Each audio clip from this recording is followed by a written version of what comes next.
নমস্কার, good morning. দেখছেন news 18 Bangla. আপনাদের সঙ্গে রয়েছি আমি সোনিয়া। ঘড়ির কাঁটায় সকাল 10টা, মানে সময় টপ নিউজ at 10 এর। আর টপ নিউজ at 10 এর শুরুতেই নজর রাখতে হবে আজ মিছিল, সুপ্রিম সওয়াল আর এবার ধর্নার আজ দ্বিতীয় দিন। এসআইআর এর প্রতিবাদে আবারও পথে তৃণমূল নেত্রী মমতা বন্দ্যোপাধ্যায়। গতকালের প্রত্যেকটা আপডেট আপনাদের দিয়েছিলাম, আর গতকালের পর আর আজ ফের ধর্নায় ধর্মতলায় মেট্রো চ্যানেলে মমতা বন্দ্যোপাধ্যায়। তার টানা ধর্না কর্মসূচি। আরো বিস্তারিত এই বিষয়ে জানবো। সোমরাজ রয়েছে আমার সঙ্গে। সোমরাজ, আগামীকাল কমিশনের ফুল বেঞ্চ আসবে, আর তার আগে কমিশনের উপর চাপ বাড়িয়ে কোথাও ধর্নায় তৃণমূল নেত্রী। আজ দ্বিতীয় দিন।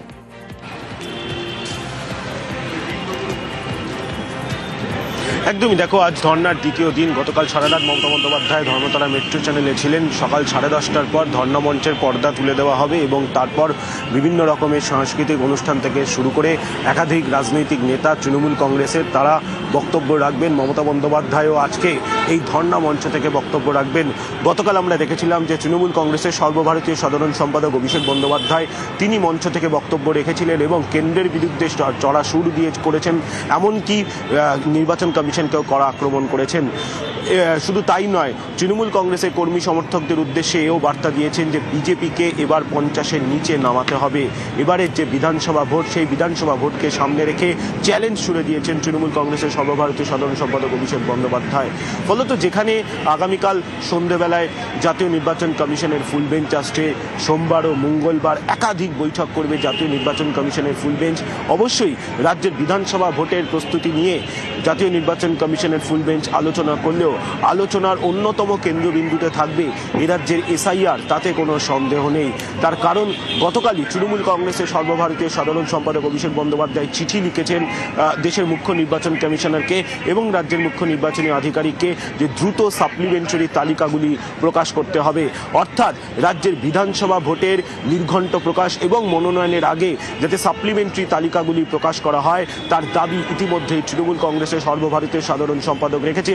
তাই জাতীয় নির্বাচন কমিশনের ফুল বেঞ্চ আসার আগে এটা কার্যত একটা চাপের কৌশল শাসক দল তৃণমূল কংগ্রেসের কাছে, যে সাপ্লিমেন্টারি তালিকা প্রকাশ করতেই হবে। কারণ 60 লক্ষেরও বেশি ভোটারের নথি এখনো পর্যন্ত বিবেচনাধীন রয়েছে, যার মধ্যে এখনো পর্যন্ত অর্থাৎ গতকাল বিকেল 5টা পর্যন্ত 7 লক্ষেরও বেশি অভিযোগের নিষ্পত্তি করতে পেরেছেন জুডিশিয়াল অফিসাররা।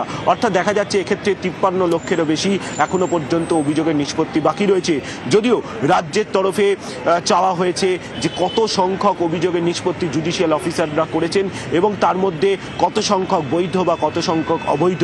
10 তারিখ সুপ্রিম কোর্টে সেই সংক্রান্ত মামলাও রয়েছে, যেটাও যথেষ্ট গুরুত্বপূর্ণ। এবং যখন 10 তারিখ সুপ্রিম কোর্টে মামলা শুনানি হবে, সেই সময় গোটা ফুল বেঞ্চ থাকবে কলকাতায়। অর্থাৎ একদিকে মমতা বন্দ্যোপাধ্যায়ের এই ধর্ণা অবস্থান কর্মসূচি, অন্যদিকে সুপ্রিম কোর্টে 10 তারিখের মামলা এবং সেই সময় জাতীয় নির্বাচন কমিশনের ফুল বেঞ্চও থাকবে।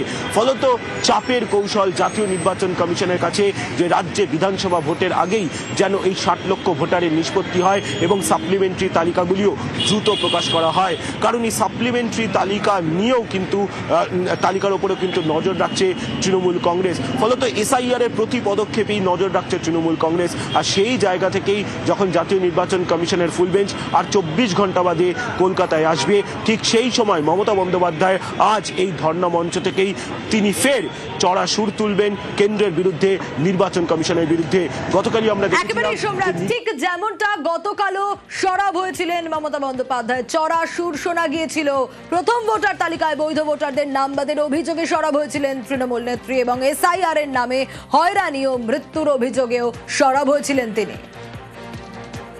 ডিলিট তো 60 লক্ষ করা হয়েছে, 58 লক্ষ মিসম্যাপ, আর নতুন ভোটার হয়েছিল 6 লাখ, কেটে দিয়ে 1.5 লাখ করেছে। 5 লক্ষ জ্যান্ত মানুষকেও কোথাও মৃতও দেখানো হয়েছে।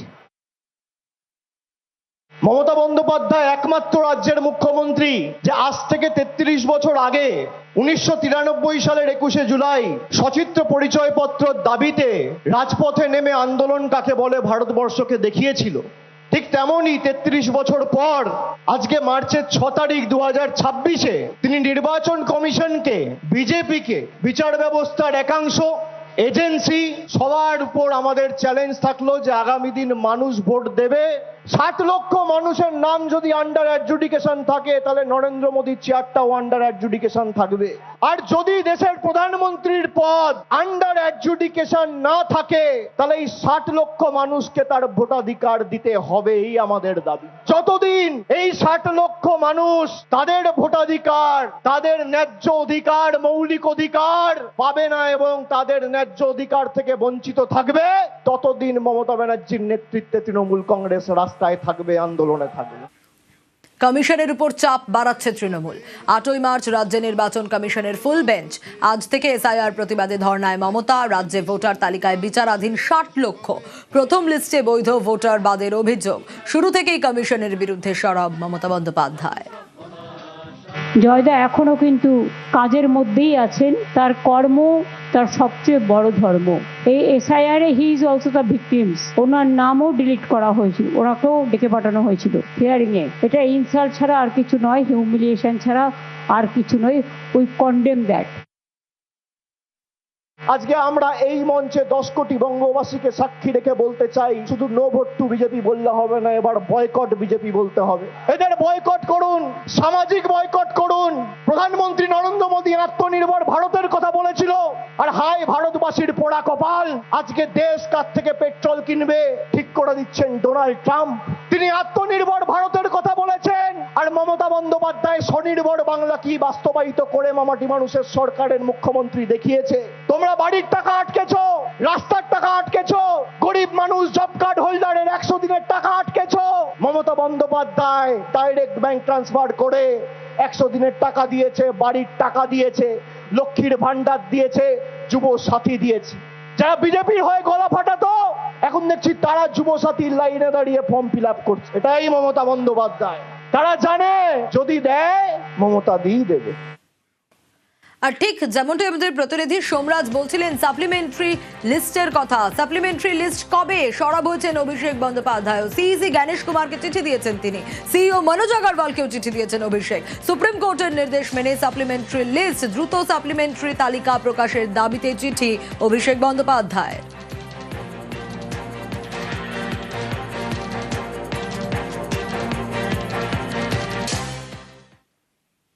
পূর্ব মেদিনীপুরে নজর রাখবো, কারণ ভোটার তালিকায় নাম বাদে আতঙ্ক। পটাশপুরের সাউথ খণ্ডে 17 জনের নাম বাদ, কিন্তু কেন? সঠিক নথি জমা দিয়েছিলেন তারা, এমনটাই দাবি তাদের, কিন্তু তারপরেও কি কারণে নাম বাদ পঙ্কজের কাছ থেকে জানতে পারবো। পঙ্কজ, বারবার বিভিন্ন জায়গায় এই অভিযোগটাই ঘুরে ফিরে আসছে যে নাম বাদ চলে যাচ্ছে, কিন্তু সঠিক ডকুমেন্ট দেওয়ার পরেও। হিয়ারিং এ তো এরাও দাবি করছে যে তারা ঠিকঠাক ডকুমেন্টই জমা দিয়েছিল। একেবারে দেখো, পূর্ব মেদিনীপুর জেলার পটাশপুর 2 নম্বর ব্লকের সাউথখণ্ড অঞ্চলে, সেই অঞ্চলে 17 জনের নাম বাদ পড়েছে, অর্থাৎ ডিলিট হয়েছে ভোটার লিস্টে। সেক্ষেত্রে তাদের অভিযোগ, যেখানে একজন মহিলা তিনি তনুজা রায়, তিনি জানাচ্ছেন যে তার বাবার বয়সের সঙ্গে 15 বছরের ফারাক রয়েছে, সেই কারণে তার নামের তালিকা থেকে নাম ডিলিট হয়েছে। শুধু তাই নয়, এলাকায় যে সমস্ত ভোটাররা রয়েছে তারা কিন্তু তাদের যে 17 জন তারা বিস্তর অভিযোগ করছে। তারা জানাচ্ছেন যে সমস্ত ডকুমেন্ট নথিপত্র তারা বারবার হিয়ারিং এ গিয়েও জমা দিয়েছে, দেওয়ার পরেও তাদের সেই নাম কিন্তু ডিলিট হয়েছে। এই নিয়ে তারা কিন্তু যথেষ্ট আতঙ্কে রয়েছে। তারা জানাচ্ছেন যে 17 জন রয়েছে, তাই তাদের এই গ্রাম পঞ্চায়েত এলাকা যে সাউথখণ্ড অঞ্চলে তারা 17 জন, তারা কিন্তু ভুক্তভোগী। কেউ বয়স্ক রয়েছে মহিলা, কেউ বা ইয়ং, একেবারে তার বাবা, দাদা এবং বোনের ভোটার লিস্টে নাম রয়েছে, কিন্তু তার ভাইয়ের ভোটার লিস্টে নাম নেই। তার নাম ডকুমেন্ট, সমস্ত ডকুমেন্ট তারা জমা দিয়েছে, তা সত্ত্বেও তাদের নাম ডিলিট হয়েছে। তাদেরকে আশ্বাস দিয়েছেন যেখানে বলেছে আবার ফর্ম ফিল আপ করে ডিএম অফিসে জমা দেওয়া হোক। এই নিয়ে কিন্তু তারা যথেষ্ট আতঙ্ক রয়েছে। এই নিয়ে কিন্তু সরগোল, যেখানে একটি গ্রাম পঞ্চায়েত এলাকা, যেখানে 17 জন, একেবারে একটি গ্রামের মধ্যে 17 জনের নাম ডিলিট হয়েছে। এই ডিলিটে একটা নামের ক্ষেত্রে পরিবর্তন, এটাই দাবি তাদের যে তারা জমা দেওয়ার পরও কেন নাম বাদ গেল। আমার ভোটার লিস্টে নাম ডিলিট হয়ে গেছে, আমি সমস্ত কার্ড জমা দিয়েছি, তবু আমার নাম ডিলিট হয়ে গেছে। আমি খুবই চিন্তিত। কি হবে নিজেই ভাবতে পারছি না। টপ নিউজ আর 10 এ এবার নজর রাখবো। আপনাদের দেখিয়েছিলাম সম্প্রতি যে শহর কলকাতায় অ্যাপোলো ফার্মেসির বিলে কিভাবে জালিয়াতি হচ্ছিল। শহর কলকাতার পর জেলার ক্ষেত্রেও কিন্তু ওষুধের বিলে জালিয়াতি। হ্যাঁ, ব্যান্ডেলের অ্যাপোলো ফার্মেসি, সেই বিলেও কিন্তু একই রকম ঘটনা। লেক টাউন সেক্টর 5 এর পর ব্যান্ডেল, বিল আর ওষুধের ব্যাচ নাম্বার আলাদা। ব্যান্ডেলের বালি মোড়ের দোকানে জালিয়াতির অভিযোগ রয়েছে।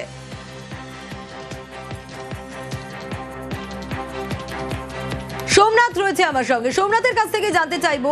সোমনাথ, আমরা শহর কলকাতার ছবিগুলো দেখিয়েছিলাম, লেক টাউন সেক্টর 5, এবার জেলাতেও মানে ব্যান্ডেলেও ক্রেতারা তো স্বাভাবিকভাবে প্রশ্ন তুলবে যে আদৌ কি এই মেডিসিনগুলো কাজ করবে, যেখানে ব্যাচ নাম্বার বিলে একরকম, ওষুধে একরকম। সোমনাথের কাছে আসবো, তবে তার আগে কি ঘটেছিল একবার দেখাই। এই ওষুধ ব্যাচ নাম্বারটা আছে কি নেই? দোকান খুলেছো, ওষুধটা খরচ জানো তো, ওষুধটা যখন তুমি স্টাফ, তুমি প্রসেস জানো, তুমি না জেনে ওষুধটা দিয়ে দিলে। চালাকি কেউ ব্যাচ নাম্বার চেক করলো তো? সবাইকে দিয়ে সবাইকে ডুপ্লিকেট খাই যাচ্ছে আপেল। এই ওষুধটা কোথায় গেল? আপনি ফোন নামি করেন, আপনার মেশিনে তার মানে এই ওষুধটা আছে আপনার স্টকে? আপনি পেলেন কোথায়? আপনি ভুল বসে এটা দিয়েছেন, আমি মেনে নিলাম। আরে একটা না, তাহলে এই দুটো। স্টকে না না, একটা হতে পারে ভুল, দুটো কি করে হলো? তাহলে কোথায় গেল? আমি এফআইআর করব তো। আপনার নাম বলুন, কার্ড বলুন। না না, আমার এক্ষুনি করতে হবে, এক্ষুনি। বেঙ্গল বেঙ্গল, আমি বেঙ্গলে এটা না ছবি তোলো দাদা, কার্ডটা দেখি, কাটা দিই, কাটা দেখি। কার্ডটা ওষুধটা দিয়েছি। আরে না রে বাবা, তোমার ওষুধ কথা বলছো কেন? কথা বলছো কেন? ভালো কথা বলবে না। দেখ সোমনাথ রয়েছে আমার সঙ্গে। সোমনাথ, মিলছে না ওষুধের ব্যাচ নাম্বার, বিলের ব্যাচ নাম্বার, কারি কারি টাকা খরচ করে ক্রেতারা ওষুধ কিনছেন, স্বাভাবিকভাবেই তারা চিন্তায় পড়বেন, এটা বলার অপেক্ষা রাখে না। আদৌ কি ওষুধ কাজ করবে, এগুলো তো তাদের মাথায় ঘোরাফেরা করবে, কিন্তু এই গাফিলতির কারণটা কি? দেখো, প্রথমেই নিউজ 18 বাংলাকে ধন্যবাদ জানিয়েছে যে ক্রেতা কেন এই যে প্রতি ক্ষেত্রে যখনই ওষুধ কিনে এনেছে, এতদিন ধরে ওষুধ কিনেছেন, তখন যে ব্যাচ নাম্বার যে মিলিয়ে দেখতে হয়, সেই ব্যাচ নাম্বার মিলিয়ে দেখেননি। নিউজ 18 বাংলা খবর প্রথমে দেখানোর পরই তারপরে সেই ক্রেতা তার যে ওষুধ 5টা ওষুধ কিনেছিল, তার মধ্যে 5টা ওষুধ যখন ব্যাচ নাম্বার মিলিয়ে দেখছে, তার মধ্যে 2টি ওষুধ ব্যাচ নাম্বারে যে বিলে যে ব্যাচ নাম্বার আছে এবং ওষুধের যে ব্যাচ নাম্বার আছে, তার মধ্যে গড়মিল রয়েছে। তারপরে সে দোকানে যায়, দোকানে গিয়ে বলে যে কর্মী রয়েছে দোকানে, রামকৃষ্ণ ক্রেতা যান, রামকৃষ্ণ সিকদার, তিনি যে কর্মী রয়েছে সেই কর্মীকে গিয়ে বলেন যে ব্যাচ নাম্বারে যে ওষুধ আর যে বিলের ওষুধ সেটা মিল নেই, সেখানে গড়মিল রয়েছে। যে ব্যাচ নাম্বারে যে ওষুধ, সেই ওষুধ দেওয়ার জন্য তাকে বলেন, কিন্তু ব্যাচ নাম্বারে যে ওষুধ বিলের মধ্যে রয়েছে, সেই বিলের যে ব্যাচ নাম্বার রয়েছে সেটা ওষুধগুলো দেওয়ার জন্য কিন্তু যে দোকানের কর্মী রয়েছে সে বলে যে বিলে যে ব্যাচ নাম্বার রয়েছে সেই ওষুধ ওদের কাছে স্টকে নেই। কিন্তু স্টকে না থাকে কিভাবে বিল হলো সেটা প্রশ্ন করেন যে আপনাদের কাছে স্টকে নেই যে ওষুধ, তারপরে আপনারা কিভাবে বিল করলেন এই ওষুধ, আর আমাকে অন্য কি ওষুধ দিলেন, নাম এক হতে পারে। তখন যে দোকানে যে কর্মী রয়েছে সে বলছে নাম তো সোমনাথ, দেখি ক্রেতারা কি বলছেন। আমি মেনে নিলাম। যে আমার যে ওষুধটা দিয়েছে তার মধ্যে 5টা ওষুধ দিয়েছে, 5টা ওষুধের মধ্যে 2টো ওষুধ জাল ওষুধ, মানে ব্যাচ নাম্বার পুরো ভুল। তাহলে আমি যদি এই ওষুধটা খেয়ে যদি অসুস্থ হয়ে পড়ি বা কিছু একটা ঘটনা ঘটে, ও তো বলবে অ্যাপোলো বড় কোম্পানি, উনি বলবে যে আমাদের ব্যাচ নাম্বার দেখান, তখন তো আমরা ব্যাচ নাম্বার দেখাতে পারবো না। তাহলে জাল ওষুধ খেয়ে আমরা মারা গেলে এই অ্যাপোলোর কিছু হবে না। না, আগে ফলো করিনি, এই নিউজ 18 বাংলা দেখে আমি ব্যাচ নাম্বার মিলালাম, মিলিয়ে দেখলাম যে আমারটাও ভুল। কিন্তু বারংবার যদি আমার বালির মোড় চত্বরে যে অ্যাপোলো আছে, সবাই তো ভুল ওষুধ খাচ্ছে, সবাই ভুল ওষুধ খাচ্ছে, সবাই নিয়ে যাচ্ছে, কেউ তো ব্যাচ নাম্বার মেলে না। এর আগে আমার ওষুধের বিষয় এর আগে জাল ওষুধ ধরা পড়েছে, আমাকে এনারা বলেছে যে 5,000 টাকা করে আমরা মাইনে পাই, দাদা আপনি ছেড়ে দিন। বললাম ঠিক আছে, তুমি ঠিক ওষুধ দিও। এরপর আমার বন্ধু আজকে ওষুধ নিয়েছে, এই ওষুধ নেওয়ার পর থেকে আমি ব্যাচ নম্বর মেলাই, যেহেতু আমার ভুল হয়েছে সে ব্যাচ নম্বরে ওষুধই এরা নেই। এরা কিন্তু স্বীকার করেছে যে এই ব্যাচ নম্বরে ওষুধ এদের স্টকেও নেই, এই ওষুধের নামে এরা কোন ওষুধ সেলও করেনি। আপনার সাথে যখন প্রতারণা হয়েছিল তারপরে এই গ্যাপটা কতদিন? এদের এই 1 সপ্তাহের মধ্যে হয়েছে। এই যে আমার যেহেতু হয়েছে বলে আমার বন্ধুর ওষুধ কিনে নিয়ে গেছে, আমি নিজে মেলালাম, তখনই ধরা পড়লো। সোমনাথের কাছে আবারও যাব। সোমনাথ, যারা বিক্রি করছেন, দোকানে রয়েছেন বিক্রেতারা, তারা কি বলছেন? দেখো, যারা বিক্রেতা রয়েছে তারা বলছে যে ব্যাচ নম্বরের জায়গাটা ভুল রয়েছে, আমাদের ভুল হয়েছে, কিন্তু ওষুধ আমরা ঠিক দিয়েছি, এটা তারা বলছেন যে আমরা ওষুধ ঠিক দিয়েছি কিন্তু ব্যাচ নাম্বার ভুল রয়েছে। যে ক্রেতা আছে সে তখন তাকে জিজ্ঞাসা করে যে এই যে ব্যাচ নাম্বার যে ভুল আছে ব্যাচ নাম্বার ভুল কিভাবে ওষুধটা দিলেন? যদি ওষুধটা খেয়ে আমার কোনো সমস্যা হয় সেক্ষেত্রে আপনার কাছে যদি আমি এই ওষুধটাই নিয়ে আসি, আপনি তো বলবেন যে বিলের সাথে আমার ওষুধের মিল নেই। তখন তো আপনি অস্বীকার করবেন যে ওষুধটা নিয়েছেন আমার দোকান থেকে নেননি। সেটাই তারপরেই যে দোকানে আছে সে বলে আমি যে দোকানে কর্মী রয়েছে সে বলে যে আমি কালকে আসতে বলেছি ওনাকে, কালকে ওষুধটা দেওয়ার জন্য। কিন্তু এরকম অনেক মানুষ আছে যারা ব্যাচ নাম্বার দেখে না, হয়তো ডেট দেখে যে ওষুধের ডেট আছে কিনা সেই ডেটটা থেকে ওষুধ নিয়ে চলে যায় এবং ওষুধ খাচ্ছে। এবং একেবারে সোমনাথ, কারণ প্রত্যেকে বহু মানুষ এরকম রয়েছেন যারা ব্যাচ নাম্বার দেখেন না এবং বিলের সঙ্গে ব্যাচ নাম্বার ওষুধের মেলান না, এবং সে কারণে আমরা এই খবর দেখিয়েছিলাম এবং তারপর থেকেই কিন্তু সাধারণ মানুষ তারাও বলছেন যে তারা এখন মিলিয়ে নিচ্ছেন। দোকানদার অবশ্য নিজের ভুল স্বীকার করেছেন। ব্যাচের মিসম্যাচ, বহুল ওষুধ কোনদিনই এটা বলতে পারবো না, কারণ ওটা ব্যাচের মিসম্যাচ। আপনি যদি এখানে ওরিয়াতে 10টা দোকানে যান, 10টা দোকানে একই প্রবলেম পাবেন, কারণ এটা মেনটেন করতে গেলে অনেক স্টাফ দরকার, সেটা সম্ভব হয়ে ওঠে না আজকের দিনে। 5টার মধ্যে 2টো ভুল হয়েছে, সেটা আমি স্বীকার করে নিয়েছি। আমার যেটা ভুল হয়েছে 2টো ব্যাচ দেখে দেওয়া উচিত ছিল, সেটা আমার পক্ষে দেওয়া উচিত হয়নি। আমি ওটাই তো বলছি স্যারকে কালকে দিয়ে দেবো স্যার, সেটা তো আমাকে সময় দেওয়া হচ্ছে না। আর গত বুধবারই আমরা দেখিয়েছিলাম বিলে লেখা ব্যাচ নাম্বার 1 আর ওষুধের পাতায় লেখা ব্যাচ নাম্বারটা আর1। নিউজ 18 বাংলার খবরের জেরেই কড়া পদক্ষেপ। লেকটাউনের অ্যাপোলো ফার্মেসিকে শোকজ করলো রাজ্য ড্রাগ কন্ট্রোল। জবাব সন্তোষজনক না হলে সাময়িকভাবে সাসপেন্ড করা হবে ওই দোকানের ওষুধ বিক্রির লাইসেন্স।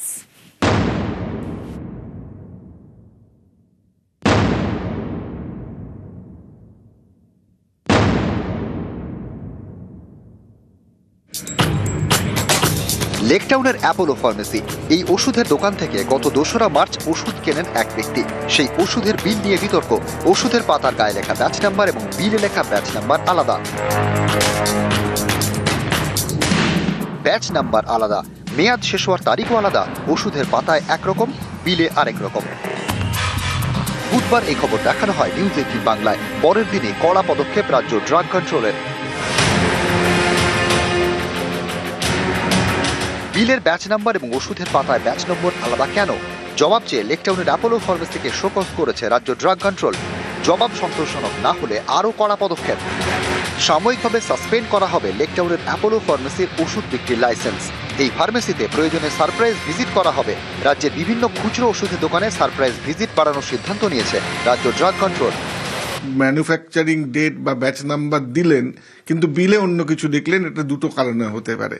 প্রথমত আমি ধরে নেব সেটা ভুল হয়েছে, আর দ্বিতীয়ত যদি সেটা ভুল না করে ইচ্ছাকৃতভাবে করা হয় তাহলে জানা যাবে এটা অসৎ বা অসাধু ব্যবসায়ীর একটা চূড়ান্ত নিদর্শন। এক্ষেত্রে ভারতবর্ষের যে প্রচলিত আইন drug and cosmetics act of 1956 তাতে কিছু প্রভিশন আছে তাদের বিরুদ্ধে কিছু ব্যবস্থা গ্রহণের। যদি সংশ্লিষ্ট ক্রেতা তার বিরুদ্ধে অভিযোগ দায়ের করেন এবং নির্দিষ্ট জায়গায় অভিযোগটা পৌঁছায় তাহলে ব্যবস্থা গ্রহণ করার প্রভিশন আছে।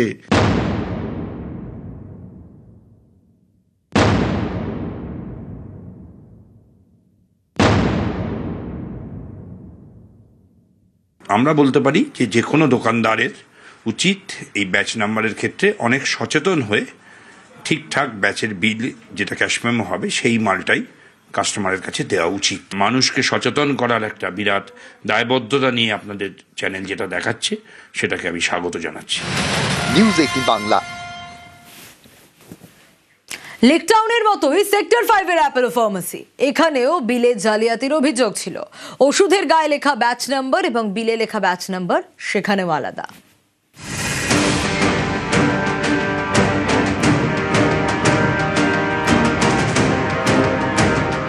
ওষুধের পাতায় লেখা ব্যাচ নাম্বারের সঙ্গে বিলের ব্যাচ নাম্বার মিলছে না। লেকটাউনের অ্যাপোলো ফার্মেসিতে বুধবার এই খবর দেখানো হয় নিউজ 18 বাংলায়। এর আগে সেক্টর 5-এর অ্যাপোলো ফার্মেসিতে একই অভিযোগ ওঠে। সেটা গত বছর ডিসেম্বরে। ওষুধের বোতলে লেখা ব্যাচ নাম্বার এবং বিলে লেখা ব্যাচ নাম্বার আলাদা। এই একই ঘটনা লেকটাউনের অ্যাপোলোয়। 2রা মার্চ এই ফার্মেসি থেকে ওষুধ কেনেন এক ব্যক্তি। সেই ওষুধের বিলে লেখা ব্যাচ নাম্বার এবং ওষুধের গায়ে লেখা ব্যাচ নাম্বার 2 আলাদা। এ নিয়ে ফার্মেসিতে বলা হয়, তখন তারা বলে এভাবেই বিক্রি হয়, নিতে হলে নিন, না হলে ছেড়ে দিন। জানানোর পর মানে বিন্দুমাত্র বিচলিত না হয়ে তিনি খুব ঠান্ডা গলায় উত্তর দিলেন যে এটা খুব স্বাভাবিক, ওটা ব্যাচ নম্বর নিয়ে তো আপনার অসুবিধা না, আপনি যে ওষুধটা চেয়েছেন সেটা পেয়েছেন কিনা দেখুন। আমি বললাম যে সেই ওষুধ পেয়েছি, কিন্তু ব্যাচ নম্বরটা অত্যন্ত গুরুত্বপূর্ণ। তিনি বিষয়টা আমলই দিলেন না, বললেন এটা সব জায়গাতেই এইরকমই ভাবেই বিক্রি হয়, আপনি নিজে হলে নিন, না হলে ছেড়ে দিন। বুধবার লেকটাউনের এই অ্যাপোলো ফার্মেসিতে যায় নিউজ 18 বাংলা। তখন চাপে পড়ে নিজেদের ভুল স্বীকার করেন। মিস্টেক হয়ে গেছে মেডিসিনের সাথে ব্যাচটা, তো আপনার এই ব্যাচে আমি বিল করে দিচ্ছি, এটা মিস্টেক হয়ে গেছে। মানে এটা আপনাদের মিস্টেক তো? এটা হ্যাঁ, ব্যাচটা মিলিয়ে দেয়নি, ব্যাচ আর কি সবসময় ব্যাচ আমাদের মেলানো হয় না স্যার।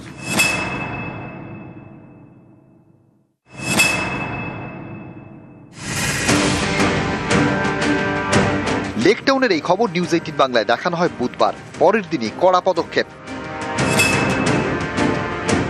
লেকটাউনের অ্যাপোলো ফার্মেসিকে শোকজ করেছে রাজ্য ড্রাগ কন্ট্রোল। নিউজ 18 বাংলা।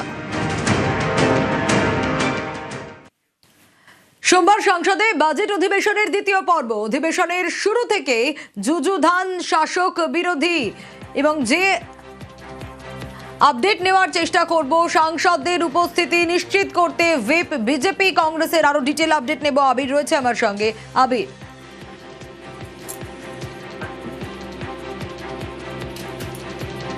আবির শোনা যাচ্ছে?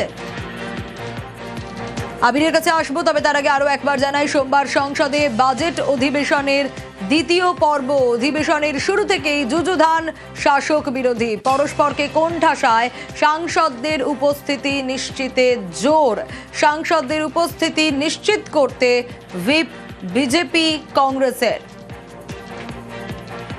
সোমবার সংসদে বাজেট অধিবেশনের দ্বিতীয় পর্ব। অধিবেশনের শুরু থেকেই যুযুধান শাসক বিরোধী, পরস্পরকে কোণঠাসায় সাংসদদের উপস্থিতি নিশ্চিতে জোর।